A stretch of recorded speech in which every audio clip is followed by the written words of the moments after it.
real official vacancy.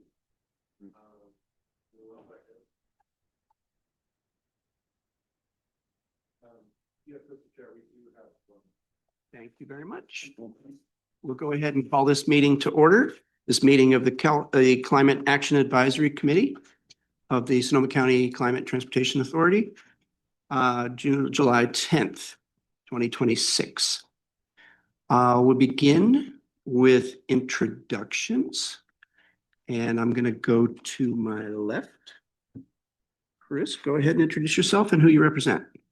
And I'm Tom Conlon, chairing this committee today. Thank you. I represent District 3. Chris Grable, representing City of Santa Rosa, and Councilman Jeff Okrepke. Sebastopol. Neil Hancock, Cotati City. Pete Gang, City of Petaluma. Steve Keith, the City of Runner Park. Tyler Sophie, District 3. David Leland, City of Sonoma. And rolling as fast as you can to get to a microphone. Shirley Johnson, Roanoke Park. Well, and then online, do we have any committee members participating online? Go ahead and introduce yourselves. Yes, this is Jean Brashears, District 5. And now we'll have members of staff in the room. Oh, sorry to interrupt, Mr. Chair. We just a very quick notification since we're still updating with SB 707. We will ask all committee members to keep their camera on. It's a requirement. And also I see Andreas on here, so I just wanted to make sure he got an introduction. Thank you for joining us. Hi, everyone. My first meeting joining you all, Andres Correa from Santa Rosa. Welcome, Andreas. Thank you. And for the members online, there's no other adults in the room with you. Is that right? Thank you. And members of staff in the room to introduce yourselves. Ross Glendenin, SCTCA. And Tanya Narath, SCTCA. Good morning, everyone. Anna Oliva with SCTCA. Wonderful. And then staff online. Adam Garcia, SCTCA. Welcome all. If there's members of the public now who wish to make a brief public comment on an item not appearing on our agenda, you may step forward at this time. We'll take any comments from inside the room. Seeing none, I'll ask if any members of the public online, if they'd like to make a comment. Again, seeing no indication online, we'll move into our administrative agenda, which begins with the approval of the May 8th meeting notes. Do we have any discussions, or are we prepared to entertain? I'm prepared to entertain a motion if there's no discussion. I'll make a motion to approve the minutes. Thank you, Neil. I'll second. Very well. And we now would go for a roll call vote. Shall I lead that? Do you want me to lead that? It's up to you, Chair. I can do that. Please go ahead, Dawn. Thank you. Let's see. Neil Hancock. Yes. Let me see. Pete Gang.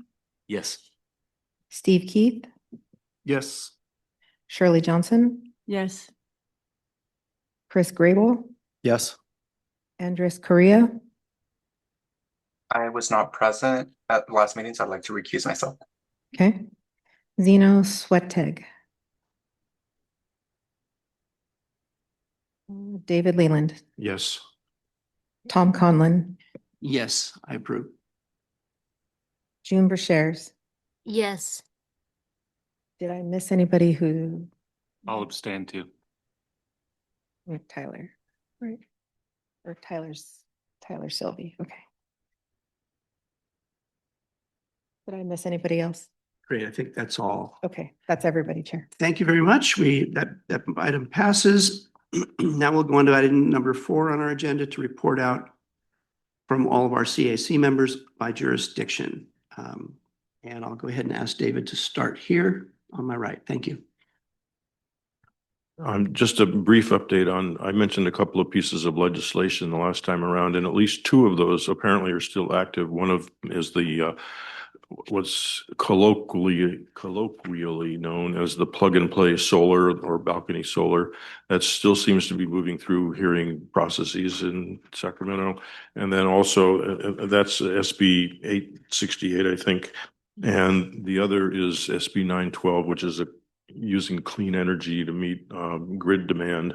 And that apparently also is still in play at this point. Thank you. Very well. Thank you. Next, do you want to jump to Tyler first and then come back to you? Nothing for me. There you go. Oh, that's all right. I did what I could. I can be rude. So Roanoke Park, Shirley Johnson, Roanoke Park. I just want to brag on us getting so much solar on our parking lots. We've got Sonoma State just put solar on their parking lots. Our city center just put over by the library put solar in the parking lots, and the school is starting to put solar in their parking lots. I think I saw some stuff going on at Rancho Cotati, but I can't remember if that's the first one that we're going to put solar on. But bragging. No, it's good. Congratulations to the efforts there. Steve, you have anything for us? Just in the interest of balancing things out, with regards to the solar project that is completed at the Sonoma County Library in Roanoke Park, that is completed. They are, however, fixed and facing due west. Over a dozen trees were removed, including a manzanita bush. So I feel that it's important that we recognize some of the trade-offs that have been made for projects of this nature. But as far as the greenhouse inventory coming up later in this agenda, Roanoke Park's doing pretty good. Good. Thanks, Steve. Go ahead, Pete. Do you have anything for us? I don't have any substantive report from Petaluma. I admit that I did not attend last night's Climate Action Commission meeting. I just wanted to point to something that landed in my inbox this morning. It's from the Yale Project on Climate Change Communication, Yale Program on Climate Change Communication. It's an April 2026 report on climate change in the American mind, beliefs and attitudes. And it just reminds us that clearly 2/3 of Americans acknowledge, understand the reality of climate change, and report that they are somewhat or very worried. And this is not, these statistics are not a huge departure from what we've seen in recent years, but it always strikes me that a clear majority of Americans say they are concerned, but you wouldn't necessarily know it by observing their attitudes and practices. And somehow in the back of my mind, I see that this is a responsibility and an opportunity for SCTCA. That's all I have. Great, thank you. Neil, anything from Cotati? Yes, Neil Hancock, Cotati. I'd just like to report that we've got a roundabout that is in the final stages of being designed on Highway 116 and West Cotati Avenue. And I've been thoroughly involved in that process for the last 5 years, at least 6 years, in looking at pedestrian access across it. And it changed at the last moment to a roundabout, which was really, really good. And that area is on a pedestrian path. It's on the Cotati network. But when it came back from Caltrans, there was absolutely nothing there supporting safe pedestrian crossing on the roundabout link that was there. And by what I mean by that was there was a pedestrian median, but it wasn't actually identified the width of it. And so it's a really safe, has to be a safe feature for pedestrians crossing, that they can feel safe crossing it. So the city council, on my prompting, did get going on looking at it, and they estimated that the crossing median was 8 feet, which is the absolute minimum, but it was an estimate. So hopefully the attention that was brought up on it will mean that it'll be broader, maybe 10 feet, which is the suggested medium, thanks to Petaluma's, some of Petaluma's cool, what's the program in Petaluma? Anyway, there's a Petaluma of looking at its general plan, and I looked at that. So it's just paying attention to small details like pedestrian safety is just an ongoing activity. And so hopefully we'll get that visibility when the design comes back, but no guarantee at this point. Thank you. Great, thank you. Zeno, anything from your neck of the woods?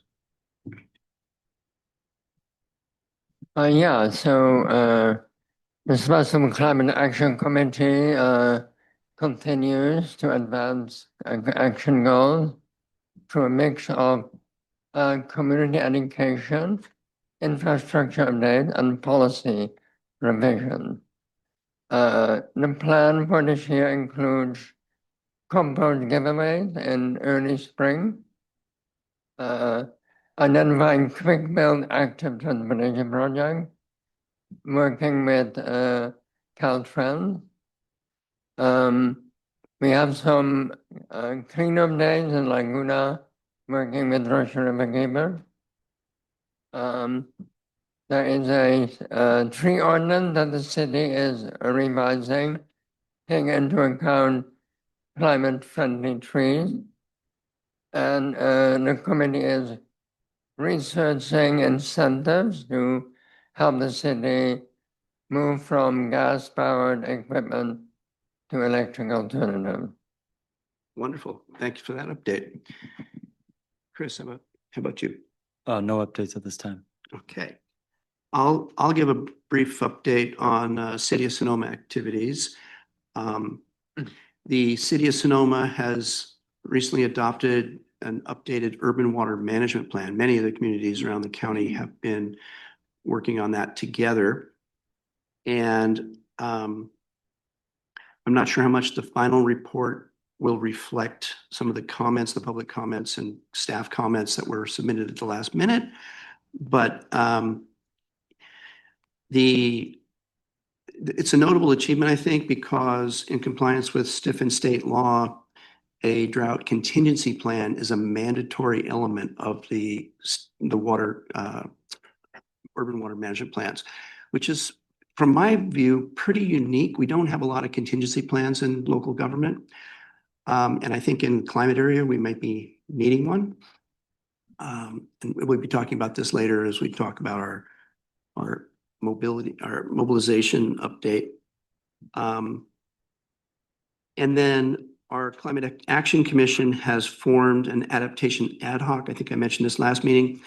We're intending to explore what possible contingencies might be appropriate for the city of Sonoma, given the potential for climate catastrophe. And I'll just mention that I saw a news article yesterday that I think it's the British Intelligence Agency released a report on the threat to British national security as a result of climate disruption around the globe. Apparently that report is still highly redacted, and the members of parliament are trying to get it open so that they can actually read it and find out what the threat to British society is.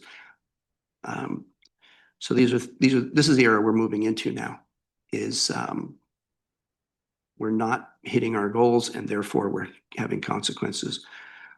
And I'll just mention, we have had to date no progress on updating the ordinances for the new gas station ban or the idling and drive-through prohibitions that were anticipated in our climate action strategy. But staff does seem to think that is still within reach this year. So those are my updates from the city of Sonoma at this time. And Gino, do you have a comment there? Yeah, this is not city's festival, but I think I raised it before, and I still have a question about this. So some people are looking into what it takes in terms of investment to protect the Bay Area for sea level rise. And there's a dashboard where you can look at what different regions have been doing in that regard. And so we compared San Francisco with Sonoma County. And San Francisco has raised an enormous amount of money to earmark for this project. But Sonoma County is maybe 5%, 10% of what is needed. So this is a concern.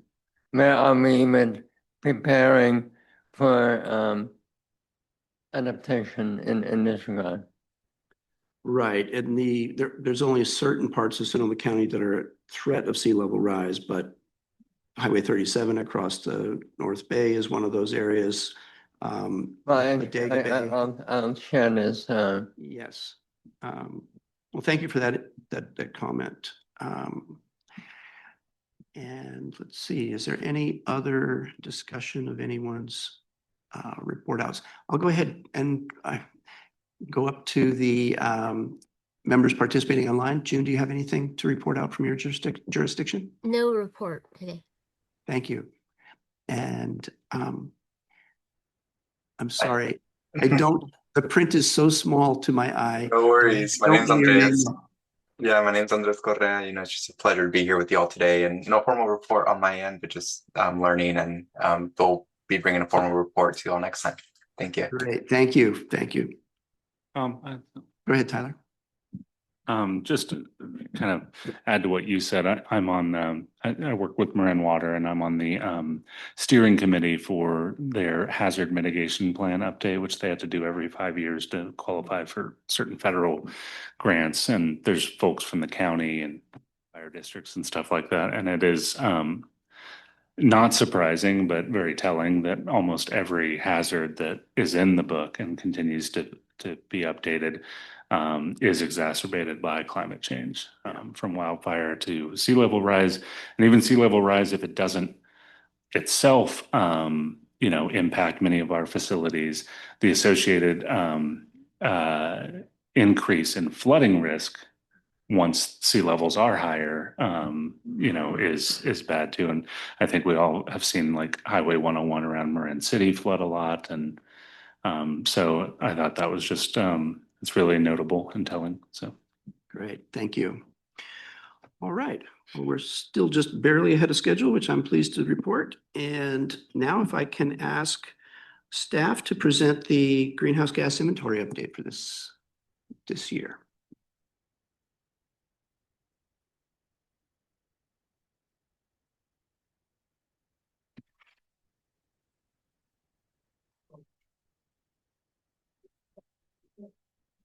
I should know.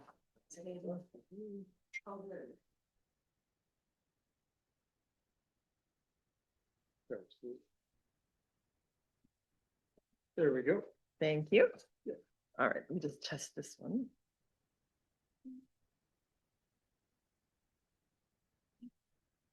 All right. Did I do that or did you? Okay. All right. Well, good morning, Thank you. everyone. Still morning. And ordinarily BC would be here to give you this presentation, but he's on vacation. He'll be back Monday. And I'm very certain that he will listen to any questions or feedback that you all have when he gets back. And if I'm not able to answer your questions, we'll make sure to follow up when he's here. So I'm going to give you in the next 10, 15 minutes, a brief overview of our latest GHG inventory. And we'll go through kind of a high level view by year and sector, and then talk about the different emission sectors, and then wrap up with key findings and conclusion. All right, so just a brief timeline. As you may recall, one of the products that we produce every 2 years now is our greenhouse gas inventory update. And the update that we're sharing with you today is for the year 2024. We don't have access to the data for, say, 2025 until much later. And so that's why we're a couple of years back in terms of this update. We're sharing the preliminary results with you and with other committees this month in early August.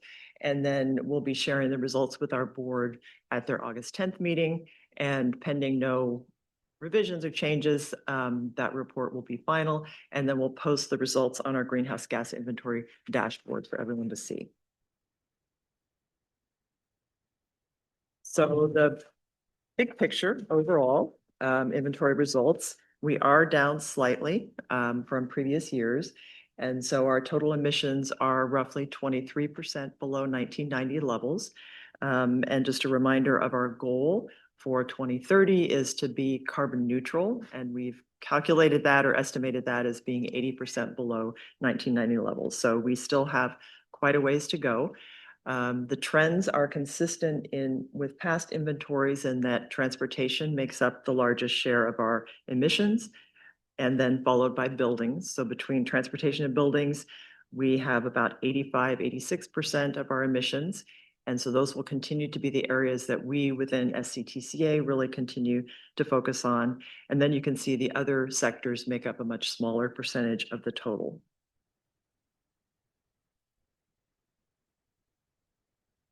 So we also wanted to share with you some trends looking back at 1990 and changes since 1990 at 2 points in time. So the orange bar that you see there is the delta from 1990 to 2010 for each sector. And then the blue bar is from 1990 to 2024. So you can see across all the sectors, we've seen declines. And transportation, not surprisingly, is the one sector where we have an increase in emissions since 1990. The good news is that the increase was much higher comparing 2010 to 1990 to what you see for 2024 to 1990. So emissions have risen 8.6% since 1990. So we actually have reduced our emissions by a small amount compared to the previous years. And then you can see there on the right, the targets that have been set at different levels. So the statewide level or statewide target of 40% below 1990 by 2030. In the CARB scoping plan from 2022, they increased that target slightly to be 48% below 1990 by 2030. And then the SCTCA goal that I mentioned is 80% below by 1990 by 2030. And so you can see in all cases, we are still quite a ways from even meeting the state reduction goal. So progress has been made, but not to the extent that it needs to be. And then here you can see how our different cities compare on a per capita basis. So this is a way to, because we have cities that are larger and smaller, if you look at just the total emissions, it's not a good way to really compare across the jurisdictions. And here you can see how each jurisdiction is faring on a per capita basis. And so with one exception, all of our jurisdictions are below the state average. Healdsburg is a little bit higher. There's some factors that have gone into their inventory for their building energy that I won't go into detail here today, but it is causing their emissions to be slightly higher. But even factoring out those building energy changes, they would still be higher than the other jurisdictions. The other thing that I kind of note from this chart is that some of our smaller cities that are off the 101 corridor have higher emissions like Sebastopol, Sonoma, and Healdsburg, which is on the 101 corridor. So anyways, you might speculate or think about the differences in the different jurisdictions in terms of transportation. Access to public transit, for example, could be a factor. And there are other things that are impacting that as well. And then you can see that we are well below the national average. So continue to be leaders here in Sonoma County, but not meeting the goals that we have set. So now I'd like to move on to the results by sector. And so one very bright spot is our building energy emissions. And you can see the trend over time is very positive on the electricity side. We have work to do in our natural gas emissions, which is the orange bar. And then stationary sources are from, wood burning, stoves, those sorts of propane and other types of fuel that's burned. The introduction of Sonoma Clean Power is really the main driver in our emissions reductions. And you can see that our source of electricity has continued to get cleaner and cleaner over time. One thing that I will note here is that for the first time in this inventory, we were able to separate out the electricity used by electric vehicles. And this is something that you all had asked us to do in our past, when we presented the last inventory. Oh, sorry, I'll get to that in just a moment. So here is the summary of building energy emissions. So 10% lower in 2022 and 48.4% lower than 1990. And the notes here just say that, as I mentioned, we continue to see electricity become cleaner and cleaner. We're using more and more renewable energy sources, and that's showing a positive effect. We also see residential electricity demand changing because of solar and battery backup that folks are installing. I can't give you specific numbers about what percent of the total that accounts for, but we just know that that is a trend that is impacting our emissions. And then the note that, despite the reductions that we're seeing, demand for electricity will continue to increase as we continue to electrify our homes and our vehicles, which again points to the importance of the work Sonoma Clean Power and Healdsburg Electric are doing to keep the electricity supply very clean. Now moving on to transportation, and this is where I'll comment on the electric vehicles. You can see the slight decline from 2022 to 2024. But overall, we still have a lot of work to do in the transportation sector.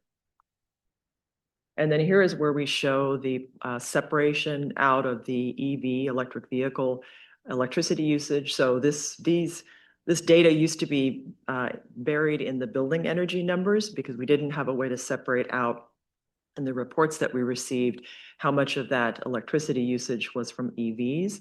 And now we have some state tools that allow us to model that electric usage by the electric vehicles.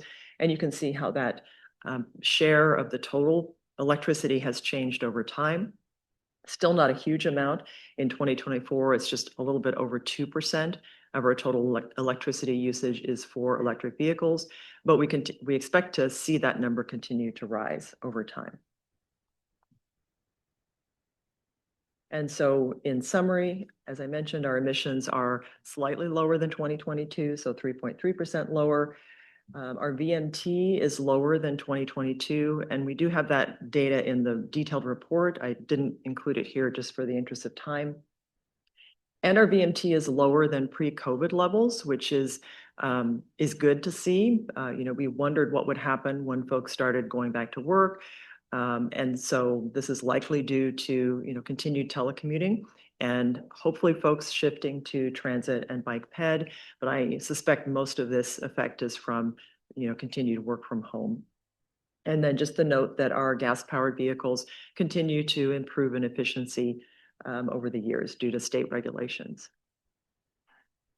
Moving on to water and wastewater. Here you can see the overall trend, huge decrease in the early part of the inventory years, really due to Sonoma Water's carbon-free water initiative. And the biggest piece of the emissions here continues to be wastewater. Still to note, this is overall a smaller percentage of our greenhouse gas emissions, but it is an area that is an opportunity for continued work, and places like Windsor are working very hard to get their wastewater treatment plant to zero emissions. So in terms of the key findings, the emissions are 1.7% lower in 2022 and almost 70% lower than 1990. Our water use efficiency programs that all of our jurisdictions have in place continue to be important. I know there's not a lot of attention right now on the topic of drought, but we know that that is going to come back in the future. We'll expect drier years ahead.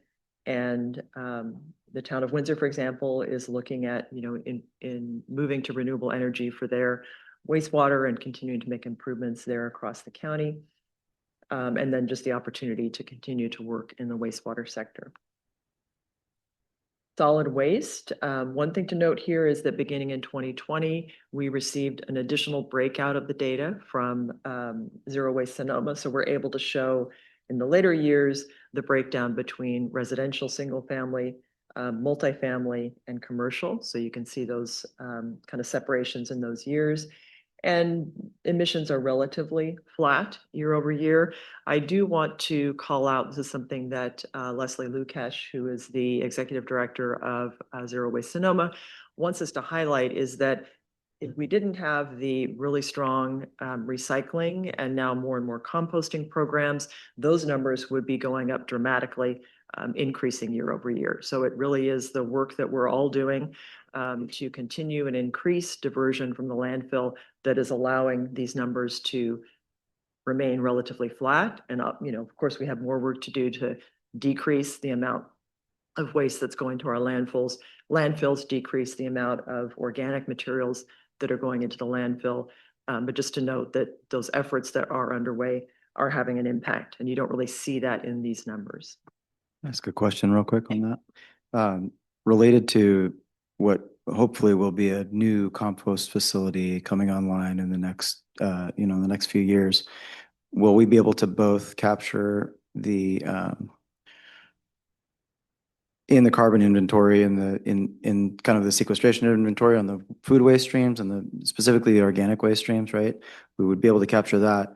Are we also then going to be able to, in that same calculation, take away those VMTs from shipping all that stuff to the East Bay and beyond? Yes. Now, whether we would be able to show you exactly what that looks like in the data, I don't know that we could do that, but we would expect to see some reduction in VMT due to those trucks not having to go out of county. I just know in yes, previous, there should be a reduction, but Yeah. whether we could tell you this is exactly what it is, I don't know. I think even the like baseline Delta, you'd be able to take their word for it as far as like zero waste Sonoma and what previously was there. I mean, back when I was with Sonoma or Santa Rosa Water on the Board of Public Utilities, and they had the original site proposed out by the Laguna Treatment Plant, they had to show very clearly what those numbers would be in terms of the offsets and not just the mitigation, but the complete shift from the diesel VMTs of all the trucks taking green waste, food waste out of county versus then having a composting site, the use of that compost. And obviously that has a benefit, but then really being able to immediately take off those VMTs from that we just know is then a delta, right? Like, I don't know. Yeah. Yeah, we would certainly look to data that's already been compiled. I'm just thinking back to how we calculate the VMT and the emissions using our tools. And I don't think you'd be able to look there and see what those change. I mean, you'd see a reduction overall, hopefully. I mean, unless VMT is going up or emissions are going up from other forms of transportation. But yes, we could definitely report out that type of information that you're sharing. I just remember it being a huge number in terms of Yeah, diesel. I'll definitely go back and check. I'm thinking that I tend to agree with Tanya that we wouldn't want to complicate the countywide inventory with trying to tease it back out like we did for electric vehicle charging. But maybe a recommendation to this committee to Zero Waste Sonoma would be to start tracking diesel versus electricity that's charged to see if they can see within their own operation and the main haulers to see if there's going to be a reduction that would give some insight to what Chris is driving at here. Because I do think it's a valuable thing to help tell the story of, yes, it's expensive the garbage rates may be going up, but we're getting some greenhouse gas benefits as a result. Yeah, we definitely want to communicate those benefits as part of, whenever that facility opens up and being able to share those benefits. Right, because there may be transition from diesel to electrification of some of those vehicles to heavy duty vehicles. They're all diesel right now, so it's it's a pretty clear offset. Yeah, That's the baseline. exactly. Start. All right. Let me see. So, the other point I wanted to make on this slide in talking with Leslie. So the comment we have here about increased diversion of organic waste and how we're doing with that diversion and that we're not meeting our goals really is at more of a state level across the state. And that in Sonoma County, we are, according to Leslie, meeting our goals. We're doing very well in this area. Not to say we don't need to do more and continue working on it, but just to say that this comment here is really about the state level progress and not so much here locally. And then looking at agriculture. So if you look at the numbers here, it looks like a good story. And we have seen a decrease in ag emissions from 2022 to 24, pretty significant.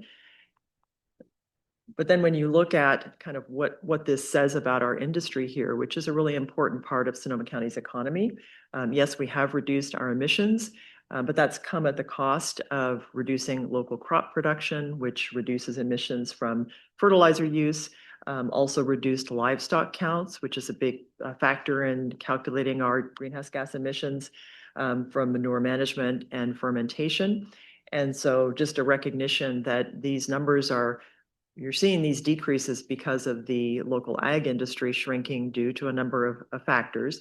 And that the Board of Supervisors recognizing that ag is a really important part of our economy. We want to have a strong local food system. And so the Board of Supervisors is now, they've adopted, I believe, a plan to help support local agriculture. And so I don't want to speculate in terms of how that would impact our emissions, but just to note that this is a kind of a good, bad story. You know, it's good that emissions are down, but not so good that our local ag industry and local food, you know, is really behind these decreases in numbers. So, Can I make a comment Yeah. about that real quick? As someone who's inside of that and also outside and on the junior college end, there's, like you point out, exactly, the truth is that a lot of that is from an overall decrease in year after year in crop reports, whether it's dairy, row crops, others. And now you're going to see a lot of vineyards go fallow, but they're already tearing them out and going fallow. That's the bad part, because it means less local food, and it actually means increased emissions from deliveries coming from out of county, especially when it comes to meat processing and meat products. I mean, they're coming from very far away. A lot of the, you know, chicken processing is coming from Oklahoma and other places, right? And then there's other meat processors. The closest one I think is Fresno, right? And so that's just a ton of transportation emissions if you don't have local food production. So that's like, you know, two bads, right? The good, I think, is that a lot of farmers, in partnership with the Resource Conservation District, with Ag and Open Space, with others, are really taking advantage of these climate smart programs. And that was one of the few federal programs, because it was under the Department of Ag and USDA, did not get cut, and all of the Doge cuts and the horrible Trump cuts, like they were able to keep this, I think it was like a $10.2 million climate smart ag program here.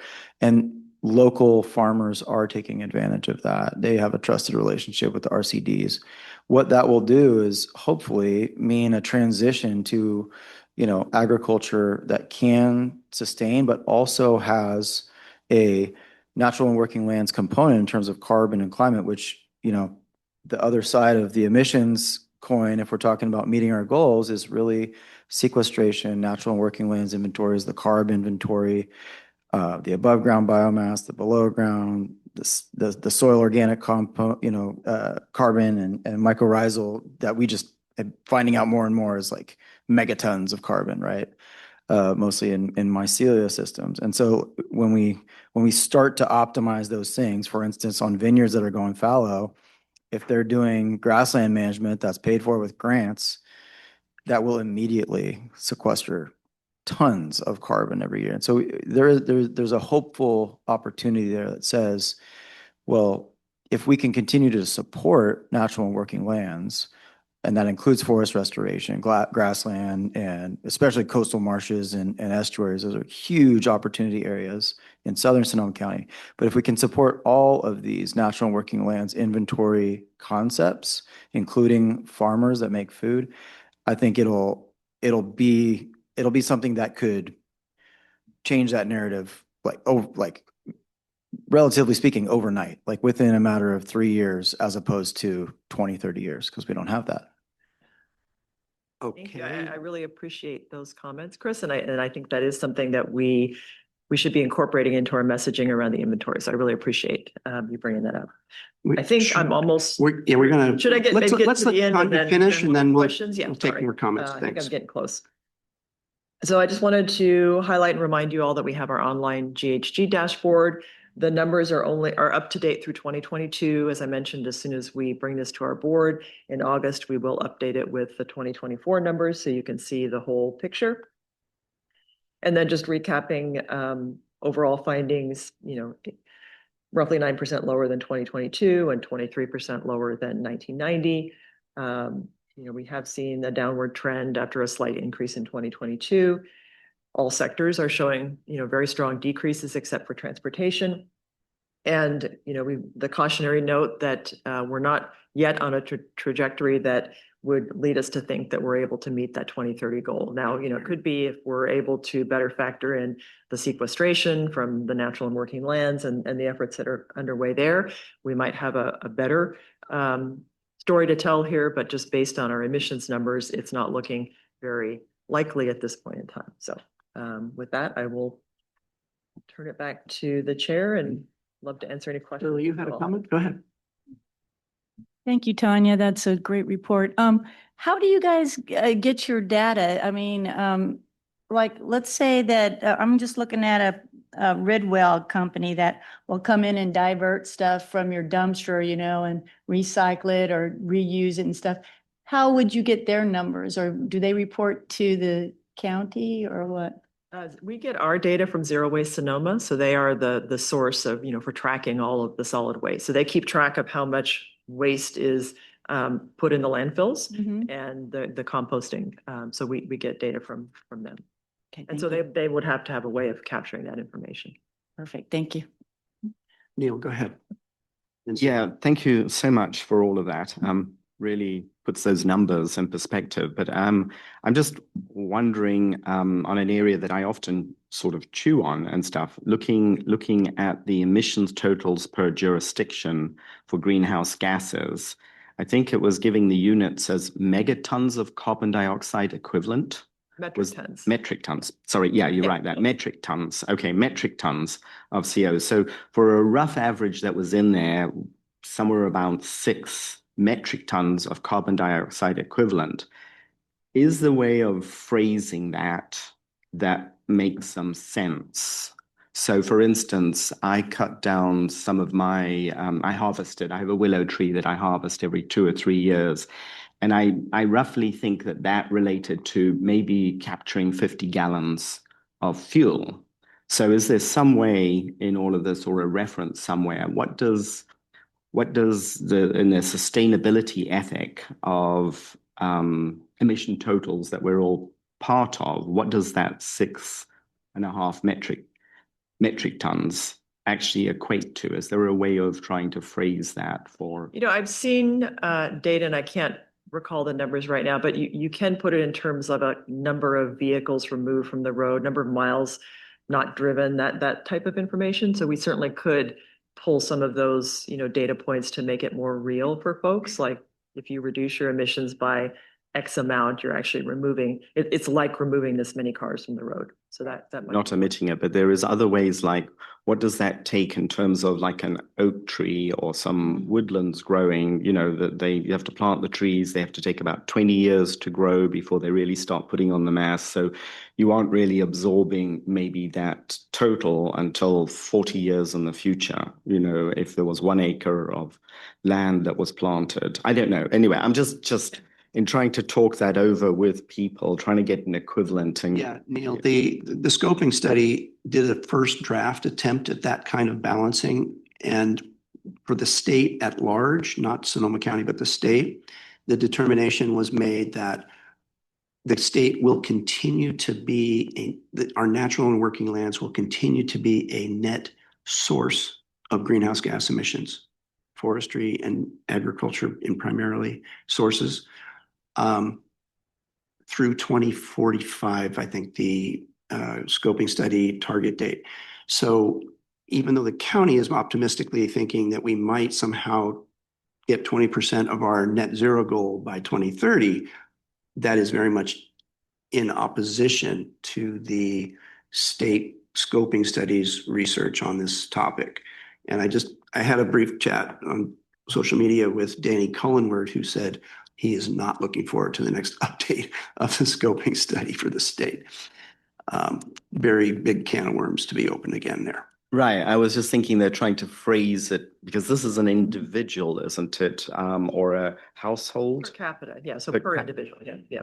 Per capita. So just for people, because that's the target. Yeah. I have some large redwood trees. I kind of have that same balancing going on in my head, but I haven't, we don't have a clear way to do that metric right now at the household level. That was just, to phrase it somehow in presenting the data. Yeah, more meaningful. But Zeno, you had a comment? Yeah, to make this more actionable for jurisdiction, we need to break down the total for each jurisdiction by sector. Because it's, if I show this to people responsible, they may feel bad, but they cannot do anything with these data really because they need the timeline and they need a breakdown. So if this report is going to be helpful for people locally in their jurisdiction, we don't have the data yet. Yes, I didn't include all of that data today, just in the interest of time. But when you have a chance to look at the full report, that there is a link in your packet. At the end of the report, there are, I think it's 2 pages per jurisdiction that show all of the data by sector. It shows the per capita. It'll show all that detailed information. Yep. All right. The image for the downward arrow, is that a placeholder? It's just a gray, it's just Yeah, a that's just a- document. Yeah. Yes. It's not a real, no, they're not real numbers in there. Yeah. It's illustrative. It's not. Yes, It's not going meant to down, be. but it's not that land. In the interest of time, I will make some brief comments. You don't expect you to answer this, but they're mostly for BC to just be thinking about. Obviously, buildings have been the main driver of greenhouse gas reductions statewide as well as locally. And AB 130, we know as a monkey wrench to that plan, the interruption in ratcheting up the building code and making it more rigorous over time, which has really worked historically. But against that, the trend of solar, which was mentioned earlier, and solar and batteries is really helping to create affordability, which is a key challenge in the building sector right now. I'm curious to understand why Healdsburg's emissions intensity sounds like it's higher, and if there's some policy activities that the Healdsburg utility operators could be taking to be more in sync with greenhouse gas reductions. In waste, missing the SB 1383 goal is kind of disappointing but predictable. I can't even convince my own kids and the Sierra Club board members to properly segregate the organic waste. It's a challenge. But this is methane. And remember, methane doesn't stay in the atmosphere very long. So it will punish the people who are alive right now quicker than it will future generations, which is what CO2 does. CO2 is going to be around for 400, 500, 800 years. So I'm personally not that worried about increasing methane emissions because the feedback loop for societal change is shorter. It's a contrarian position, but I'm trying to think 7 generations out. In ag, the report mentions generally COVID-19 as an impact, but doesn't mention bird flu. And I think the time period that we're looking at and the intensity of chicken and turkey production in the county over the trend of the last 15 years is that we've switched from dairy and beef cattle to a large number of poultry. And obviously dairies are down in 2024 as well as poultry with the bird flu epidemic. It'd be interesting to see if maybe that's going to pop back up again. And so the 40% reduction we see this inventory cycle may in fact in poultry industry may not be persistent. I'm curious if that is something we could understand and explore a little bit more. But the signal in this is that our food system based primarily on wine and factory farming is kind of unstable from a greenhouse gas perspective, and maybe even from a market perspective we're seeing now too, and that we're, as Chris well put it, we're dependent on food from outside the county. So if the county wants to support agriculture in a way that benefits the population of Sonoma County, we really need to start thinking about food security of our county. And so incentivizing on-site food production as opposed to these things which we tend to export would be something to explore. Obviously, we're competing in the dairy industry with subsidized methane capture in the Central Valley. Huge problem for us locally, unlikely to go away without change in state policy. Lastly, on transportation. So we've had relatively high rates of EV adoption, and obviously our electric grid is pretty clean here. But, and I'll go all around, we really have, most of these changes we're seeing in the inventory are not policy driven. They're market driven. Innovations in electric vehicle production, the battery and solar innovations, we're not leading policy wise. We are simply letting market actors determine our future. And other key trends I think we're seeing in the VMT reduction are telecommuting, but also aging population. And the shift of our residential base to being people that are less mobile because they don't work as many hours and work as far away and all of that sort of thing. And a couple of questions. I noticed stationary sources are continuing to grow steadily. I'm curious, I don't really understand why that is. It's not a huge fraction of our emissions profile, but I'm curious to dig into that. And in the building sector, you mentioned the report or the PowerPoint mentions the changes associated with electrification and self-generation solar power, but it doesn't mention efficiency from codes and standards and appliance efficiency, and those are key factors in the buildings profile. And again, conservation, the aging population, I think people are less active when they get older and they consume less energy when they're not driving kids around and that sort of thing. So I look forward to digging into the details of the report a little bit more too, but thank you. This is wonderful news that we have continued reduction. It'd be nice if it was faster. So with that, we're a little bit over. I expected we might float over a little bit here, but if we could now, you have more comments, sure. Just a question, Tanya.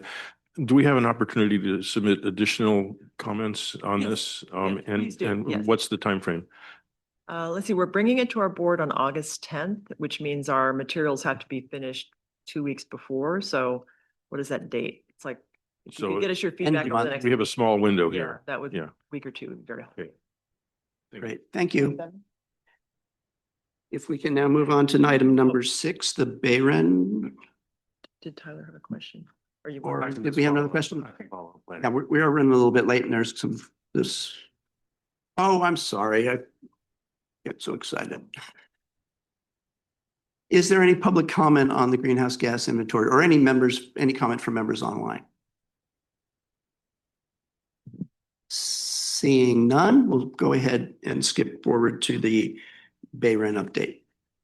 Thanks for that reminder, Ross.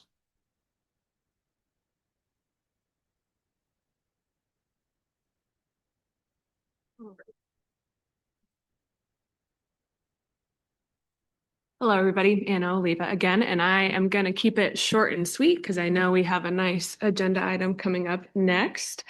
But just to kick it off with some of our upcoming workshops, which I thought my thunder would have been stolen by our Rohnert Park and Cotati members here.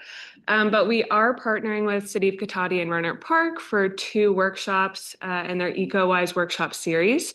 So one I wanted to highlight, which is actually going to be tomorrow, at the Rohnert Park Cotati Regional Library, is going to be our Power Play workshop. And so that's focused on residential energy efficiency, weatherization, the process for going all electric. This will include an overview of our Ease Home program for Bayren, which is our single family residential program. And we'll also include an induction demonstration after, which is always fun. Also on August 1st, We are going to be having, again, at the Roanoke Park Cotati Regional Library, a free training for businesses really focused around the green business certification process. So this is a good opportunity to hear from the chambers, other businesses that have gone through the certification process, as well as a specific highlight from Oliver's Markets reps that are going to be coming, talking about their process and some of the benefits that it's brought their business. One thing I wanted to highlight for Bayron here is one of the recommendations for becoming Green Business Certified is participating in energy efficiency and electrification programs, like our Bayron Business Program and Refrigerant Replacement Program. So looking forward to that. Again, that's on August 1st. Next, I have a call to action for all of you who have not already signed up for our greenhouse call. This is offered in partnership with Rising Sun Center for Opportunity, which is through our workforce education and training program for Bayron. This is a free service. You can do quick energy efficiency installs. Everything included in our kit is valued at over $165. A lot of goodies. One thing I always like to highlight is the induction hob and compatible pan that comes with it. So a good first step for someone considering induction. And again, a great opportunity to support our local youth. All of the youth that are participating in this program as our energy advisors are based in Sonoma County. So a great opportunity there. And time constraint, last day to schedule is July 31st, which is right around the corner. And lastly, one thing I wanted to highlight quickly, and I'm happy to share in a little more detail, is one of our partnerships that we've been able to build through Bayron, through our single family program, Ease Home. So earlier in the year, we had started working with First Five Sonoma, who contracts with the Low Income Investment Fund, or LIF, to administer an emergency repair grant fund to subsidize childcare facilities throughout the county. And this is both commercial and in-home facilities through Measure I, which is an early childhood care and education fund. And so what this offers is $50,000 in emergency repair grants to childcare facilities. And this could be a wide range of improvements. We've talked about like fence repairs, roof repairs. And what we were really hoping to support was energy efficiency and electrification improvements. And so what we were able to do through our single family program, which has the core components of weatherization, so think attic insulation, minor remediation, duct repair. We also offer induction as our core measure. So we were able to help build that into the scope of work for our goal for this first round of funding was for 5 projects. And also through this project and a larger pilot effort through our Single Family Hope program, we're piloting 50% cost coverage for heat pump water heaters and heat pump HVAC starting this year, and we'll continue that into next year. And so through that, for our first 5 projects that we've been able to support, we've been able to extend the funding available by $30,000 for our projects, totaling $80,000 available to these childcare facilities. So we're looking forward to continuing that partnership. The next round of funding starts in September, and we already have a very healthy pipeline for that. So exciting to be able to give back in a local way, and I think build out partnerships that are already available throughout the county for Bayron. So happy to share more information on that at a future meeting and hopefully have a case study and some photos to share. Great. That's a clever partnership. Yeah, appreciate that. Very well. Any comments then? We will move on. Any public comment on this item? Seeing none. If I may ask for number 7, the climate mobilization strategy. Thanks, Hannah. So I do have some slides to go through for this, and I will try and move through them quickly because I really want to have time for discussion and feedback from all of you. All right, so as you know, we're in the process of updating the mobilization strategy. Oh, there we go. All right. And just a brief reminder of the scope of the project. We are looking at climate progress made since the adoption of the mobilization strategy in 2021. We want to better align the goals and targets in the strategy with those at the local, regional, and state level. we want to address gaps or at least explore gaps in the mobilization strategy and ask the question, should we be doing anything about them? And then really important, we want to end this process with a list of high impact projects that we should be going out and looking for funding to implement. And so working with all of our jurisdictions in the county to try and identify what are those highest impact projects and how will we fund them.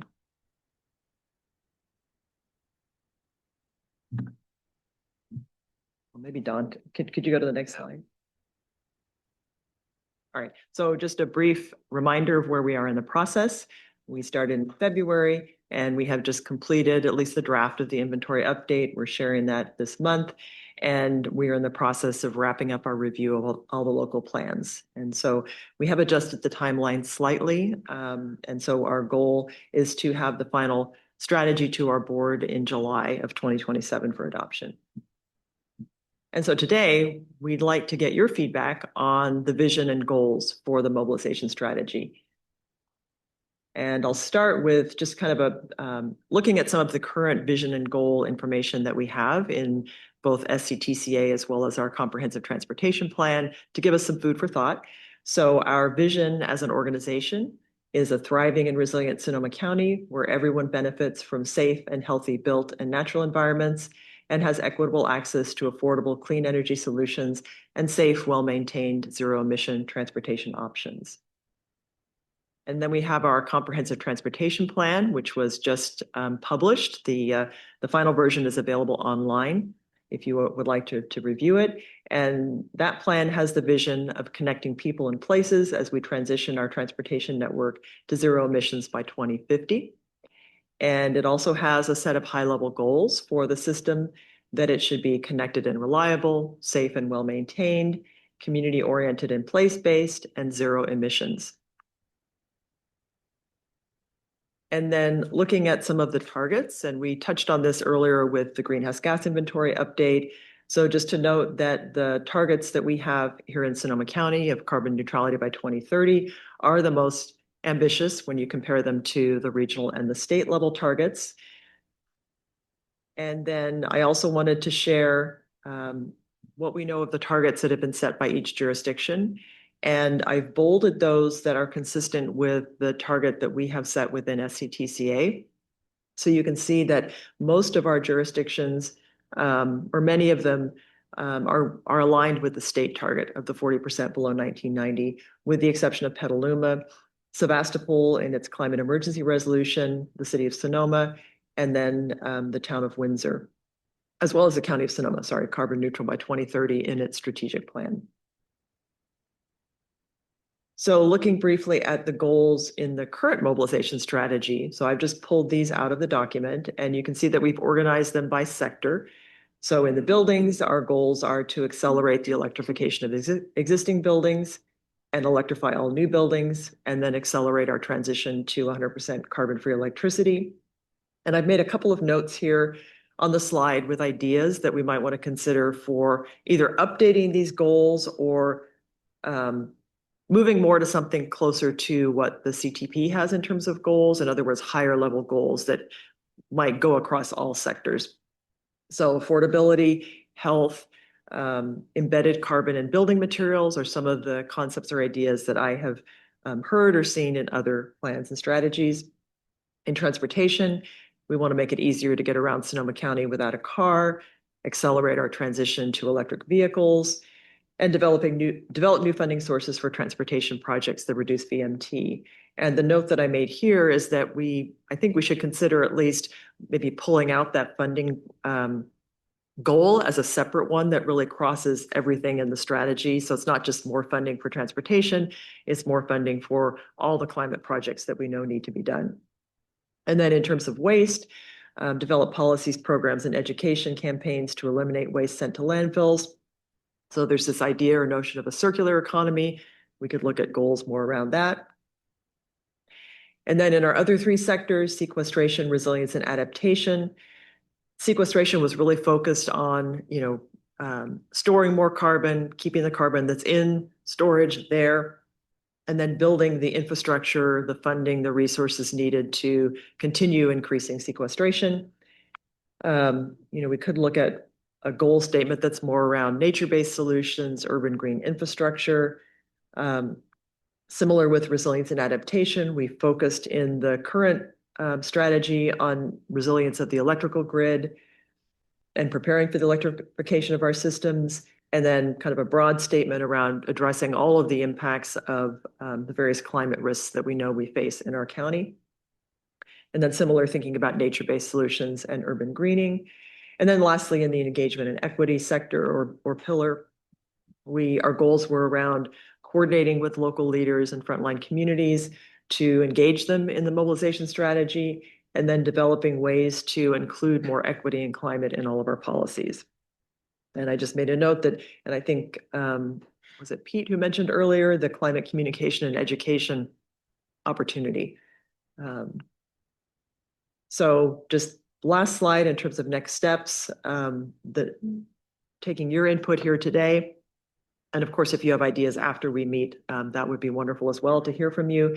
But to take all of your input and the input that we're hearing during community engagement and drafting a vision and goals that we'll bring back to you at your next meeting in September, as well as to our board for a final round of feedback before we consider those kind of final. And then we move on to developing the strategies and objectives that would support or help implement that vision and goals. And last comment I should say is that we don't in our current mobilization strategy really have a vision statement, and I'm wanting to have that as part of the new update. So with that, I will turn it back to the chair and look forward to your comments and ideas about both the vision and the goals for the strategy. And I in turn will ask many members for comments on Tanya's initial plan. Go ahead, Shirley. Okay. Thank you, Tanya. I was looking at the waste slide in circular economy. I live in an apartment complex, and so you have the big garbage bins and everything, and it is atrocious what people leave for garbage. And we have a Goodwill like that's 500 feet away, and still they're putting everything, you know, clothes, furniture, and everything for in the garbage. So I'm wondering if there's somehow we could collect that data from apartment buildings, you know, how much stuff is going in those bins, because people aren't responsible. You know, if you have your residential area, you can't just throw a table out there, they'll charge you for it. But in the apartment complex, everybody gets charged the same amount, right? So I think that's education or something, you know, to let people that are in apartments know what damage they're causing the environment doing that. I'm constantly pulling stuff out and taking it to Goodwill. It's killing me. Yeah, good comment. Neil and then Pete. Just on the apartments, it might be that there's just a measurement on the cost, because usually the apartment complex. I mean, I'm on a board of an apartment as well, and I see that the cost of that is what's usually registered, just the cost of calling in other ways of disposing of it. My comment though was on the mobilization in the electric, and you've got, I think it's buildings to 100%, and it almost seems to me that should be, is it new buildings that will be converted to 100% when we're talking a fairly short time frame? And I'm always suspicious from the engineering side, being an engineer, of anything that says 100%. And certainly, you know, in just talking to a bunch of people out there, there's often people who just don't want to be pushed into a category and will get very upset at it. So 100% seems to be suspicious, even for new buildings, but certainly for an older building. I have a 1950s building. And even though I've done a number of series of upgrades on it and focused on the electric, it's really, really hard in some areas, particularly when you consider the life of the equipment. But the other area for the county, if it also includes the county, I mean, I think there's some areas of the county that just don't have the electric efficiency. They don't have the electric grid resilience to really be considering some aspects of just electric. So that would be my comments really on that. And then on the resiliency side of the electric grid, I'm just wondering if there's some metric that can be gained from just what is the percentage of lines that are vulnerable to some sort of metric of electric brownouts. There's been I did go to see the Occidental Arts and Ecology Center new battery backup system that they've got for $1.8 million. And the discussion there was pretty interesting. And I mean, they are at the end of a long line, so they are really putting in resiliency measures for their grid because it impacts their business model. But generally, out in the more of the rural areas, the confidence in the grid is low, and it's a pretty amazing system that delivers electricity at all in some places. So I'm just wondering two items there, either comments or input on that. Thank you. But very good to see the overall report. Tanya, thank you for that. I wanted to make a big picture comment related to the comment I made before about the gap between people's stated level of concern about climate and their visibility of actions. I feel very deeply this huge gap between what climate science demands of us and what we commit to in terms of actions. The 2030 carbon neutrality goal is closer to what the climate is asking us to do. Because right now we're in a time of runaway climate crisis. CO2 levels are going in exactly the wrong direction. Accumulated emissions are accumulating, and we don't really have a clear strategy at reducing them. So it's frustrating that climate science gives us a very stern warning that we have to severely get to zero, reduce our emissions and get to zero as quickly as possible, and then get about the business of withdrawing accumulated emissions.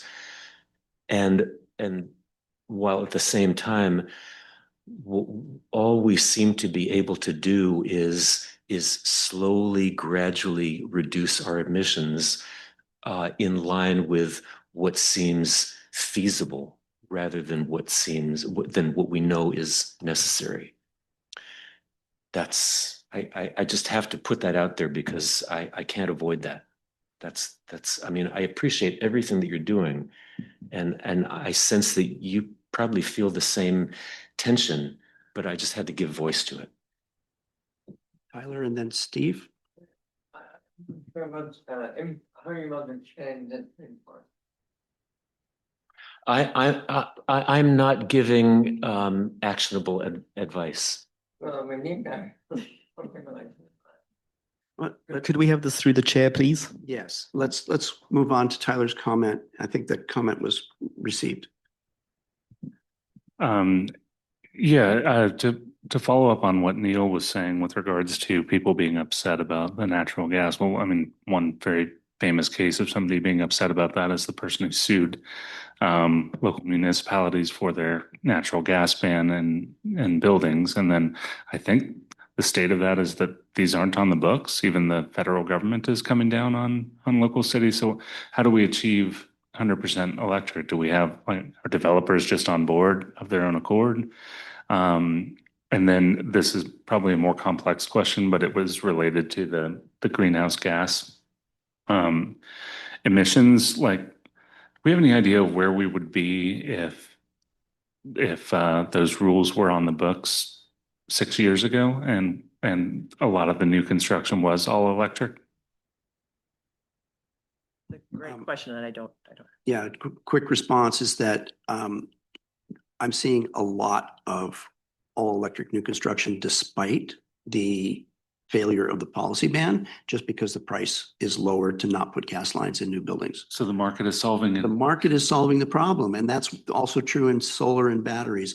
So if I may take a little moment here, that is the big trend I think that we're in, is that Pete's comment about the dire scientific imperative that drives all of this discussion. We, as policy people in the policy sphere, are doing the best we can within political limitations, but that's falling far short of what's necessary. So we're starting to see natural economic market systems giving us feedback. And we're going to see heat days that shut down economic activity. We're seeing cold days that shut down economic activity. We've seen epidemics that shut down economic activity. Those things actually do materially reduce greenhouse gas emissions more reliably than incremental, politically popular policy decisions. And so the challenge, this is a transition phase we're in right now, is that we're trying to wean the population off this narrative that we can continue to make minor tweaks to our system, our economic system, that will make some outcome. I don't know how we're going to turn this into a mobilization strategy update within the current political context in the county, but we should do what we can to sort of frame it in anticipation of, one, contingencies creating breakdown in current economic activity, because that's what we've actually seen produces greenhouse gas emissions results. Chair, could I say, when are we aiming to end the meeting, please? Sorry, no? End We're the going to end meeting. at 1. Okay. We have one more item plus announcements. Excuse me. Chair, you do have one hand raised, another person. Yes, I see June's hand. Go ahead, June. Yeah, just maybe to follow up on Pete's comments, but also a way of perhaps quantifying that and making that more visible in the report, and showing what's really necessary and fair as far as the needed urgent reductions. We show right now the per capita of the various cities, and then we compare that to the state and nationally. It might be useful to compare that to maybe I believe the UN has done studies of, if you actually look at what the climate budget is per person to actually meet the international goals of keeping climate below the 2-degree raise. So as far as what do we need to, how much more emission could be allowed before we go over the tipping point set by the UN. And then you put that out per capita of what the emissions would be per person to equitably stay within that boundary. I think it's useful to have that number on there to kind of show that where we are in relation to that, even if that's not our goal. Just to have that, because really, if we're not making that per capita, which we clearly aren't, we're really stealing from other people or, the future, because it doesn't make a livable planet. So that means other people have way less resources, because the emissions really are because of our consumption and resources. So that would be one thing. If we could get that international per capita climate budget number on there to compare to, I think that would be helpful for folks to kind of see where we're really needing to go, and just to see how we're comparing to that. And that would be, but I don't think any of our cities would make that. So while we're all better than national, none of us are meeting that international level. And then the other thing would be, we have this report is really about our generated emissions, not our emissions related to imports or consumption-based greenhouse gas responsibility. And, it comes up, I think it is noted, I think a broad amount of what this generated ones compared to the consumption. I don't know if it's like half or less than half, but I think there is a note of that. But I think we really do need to start accounting for the consumption base, because it's really come up in this area of when we see a reduction, we don't know how much of is that reducing our own emissions and consumption or just exporting it. And it came up a lot in the food discussion. And so anytime we see a reduction, we have to know, is that like in food, is it because we're reducing our meat consumption and we're reducing our actual food emissions, or is it that we've just exported them and actually overall increased them? So I think if we don't start actually documenting those consumptions, we're really not going to know what any of these numbers mean when we see a reduction, whether it's just an exportation, which is then not good for the local economy. And, you know, to be able to have policy recommendations and all of that, I just think it's really important that we do that. And at least we have to have a discussion of how much is exporting these greenhouse gases when we see a reduction. And if we're not really actually seeing what people are consuming, we're just really making wild guesses. So just really want to bring that up. Yeah, good comment. Steve, you had something earlier, but we are short on time, so keep it brief, please. Yeah, why don't we save the last 10 minutes for the last item and I can chat with her afterwards. Thanks. Excellent. And now moving on with the public comment on the item.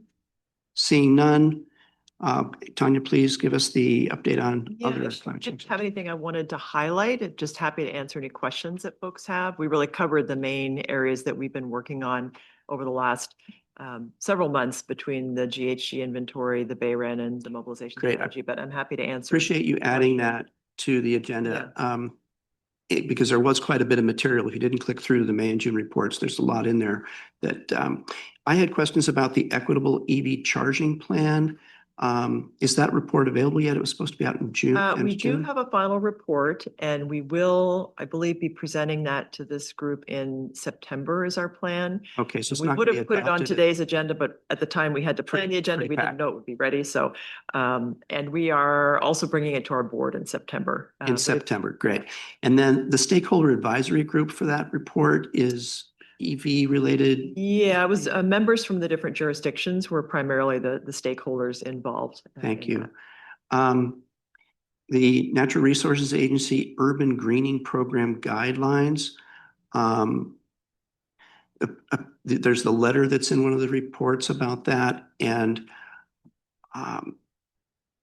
have you had any feedback yet? It seems to me that's a bit of a reach to ask the other communities around the state that are more heat impacted than we are out on the coast to share those scare spots at this time. Yeah, we submitted that letter and there was feedback in terms of provided a spreadsheet that listed all the comments and any responses. And from what I recall, there weren't any changes made based on our recommendations other than I think there were some edits needed to the guidelines. You know, we highlighted some discrepancies and those were fixed, but yeah, not the distribution of funds was not changed. Great.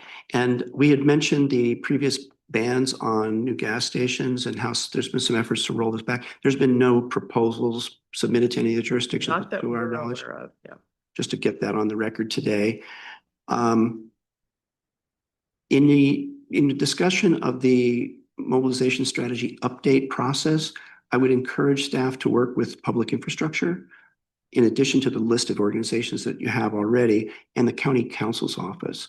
And the reason I say that is because transportation emissions are so high and we've got now state law authority to reduce speed limits, which will encourage people to active transportation.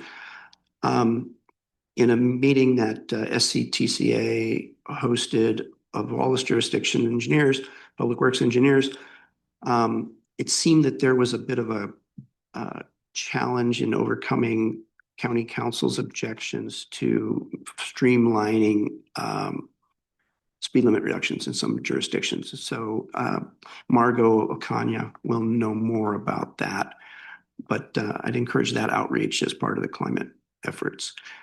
And then you mentioned best practices in IPCC mitigation and drawdown, something you're looking to benchmark in our update. The clear ones in agriculture is plant-based diet is consistently across the board, and it's not something I've ever seen come out of the county, and it's something we need, if we consider ourselves leaders in climate action, we need to at least be talking about that. And then in transportation demand management, pricing for parking, for congestion management. These are the only measures we know truly reduce transportation emissions repeatably. You've seen New York City, the congestion management program has been very successful there even before Hamdani was elected. And I know it's politically unpopular initially, but then if that's a source of funding to pay for everything else that we know we need to spend money on. And another frame on transit integration. If we think of transit integration as being where we were 10 years ago on fire district balkanization, that's been, we are on a successful trajectory to integrating our fire agencies around the county. And I think it's been generally successful to date. You've talked to the fire chiefs, they've gotten along with it and it's working. I'd encourage the transit integration folks to start thinking about it, that is a successful local model for us to replicate in transit. I don't understand that, Tom. Could you explain that? So right now we have 3 bus transit operators in the county, a 4th if you add Golden Gate District, as well as SMART. We have 5 agencies up here who all ostensibly provide transit service to the population. They all operate independently. They are somewhat competitive in their funding structures, and they're under challenges. And I've just analyzed my own bus lines, and we've just doubled the amount of money that we give locally to the bus system. And the amount of new services available has gone up very, very small increment. And so we're going to be meeting with them at the Citizens Community Advisory Committee. Anticipate the name. With the bus operators are going to come in to talk to us next month, I believe, and we'll be asking some questions about where they see that going, how we see transit services expanding, which is a key feature. And we are maybe not keeping up with communities like Santa Cruz County, which has similar demographics to us. Blah, blah, blah. That's it from me. Does anyone have anything else on this item? Could I make just a brief comment on the transit? Of course. Integration, just to let the committee know, and this may be a topic that you'd want us to bring back to you. SCTCA just did kick off another phase of our transit integration project called Sync Sonoma County. And it is really, I think, a very, what's the word? It's going to be a very powerful collaborative effort. Our bus operators all want to improve services in Sonoma County and recognize the need to better integrate services. And so I think it's just kind of the next phase of that process that we've been going through. So I have a lot of hope, and I think a lot of good will come out of this process. So we're happy to bring that back. And I'll just say that we've gotten funding to do more transit integration up here because this community is perceived to be one that is open to the idea. And our successful mascot study to date is, an example that we would hope to be building on. So this is not out of left field that these things are bringing these things forward. Go ahead. Quick comment on that, Tom. I think they're all here, but we've got 10 electric buses for the county fleet. And when I was down in Southwest Santa Rosa with Sonoma Clean Power not too long ago, working on their decarbonization plan there with the Bren School, we noticed that a lot of the big fleet operators are very close in proximity, especially the West County school buses. I forget the name of the company, but they're contracted by all the districts to basically do all the school bus services in Sonoma County or in northern Sonoma County. And their fleet yards are right next to the county bus fleet yards, where you can start to see, even if there isn't a total consolidation, because that's a private company, in terms of what makes sense for the grid to have more electric buses with the charging capacity and the ability to do that in partnership with Sonoma Clean Power, PG&E, whoever it is, to actually get the infrastructure, because that's a ton of draw, right, that on the grid. But what would end up being like a really great co-located benefit that enables more and more operators to have electric buses, it'd be huge. Very well. Any public comment on this item? Seeing none, we'll go ahead and move on to announcements and close up our agenda. I'll just briefly, David has one. This isn't really an announcement, but just a shout out to a newsletter that I've been tracking now that I find to be very informative and hopeful, and that's Bill McKibben's Substack, The Crucial Years, I think it's called. He has a nice piece once a week, just once a week, not like Robert Reich every 2 hours. So, and it's usually very informative on some larger topic, and then he also has a number of very brief shout outs to things that are of interest that are going on in at the state level, at the national level, internationally, locally sometimes. So I think it's a worthwhile read, and for me it's much more accessible than, say, the Climate Center's one-liner of all of these articles, the good, the bad, and all of this stuff, which requires you to go in and look at each article and figure out what's there. So it doesn't take as much time, and I come away feeling that I've learned something and that I feel better too. So I'm just a shout out to that. It's Bill McKibben on Substack, and that's enough to get you there. He calls it The Crucial Years, but I don't think you need that to get to Bill McKibben.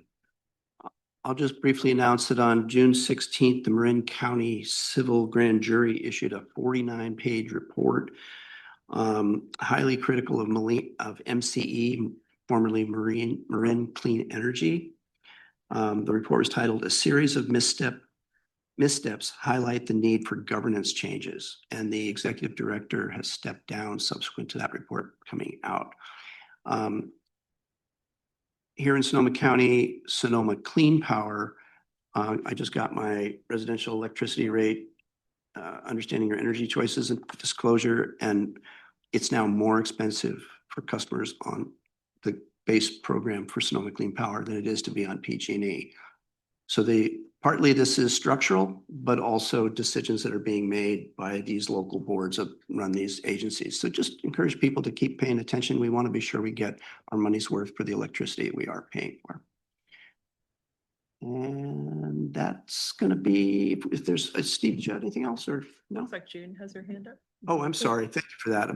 Just a quick announcement. I don't know if anybody mentioned already the workshop on Sonoma County Transit Community Workshop that's happening in Sebastopol at the Sebastopol Center of the Arts on Thursday, July 23rd from 5:30 to 7. So as far as helping to shape public transit in Sonoma County and the future of transit, that would be a great place to engage. It's also, on the Sonoma County Transit website if you want the details.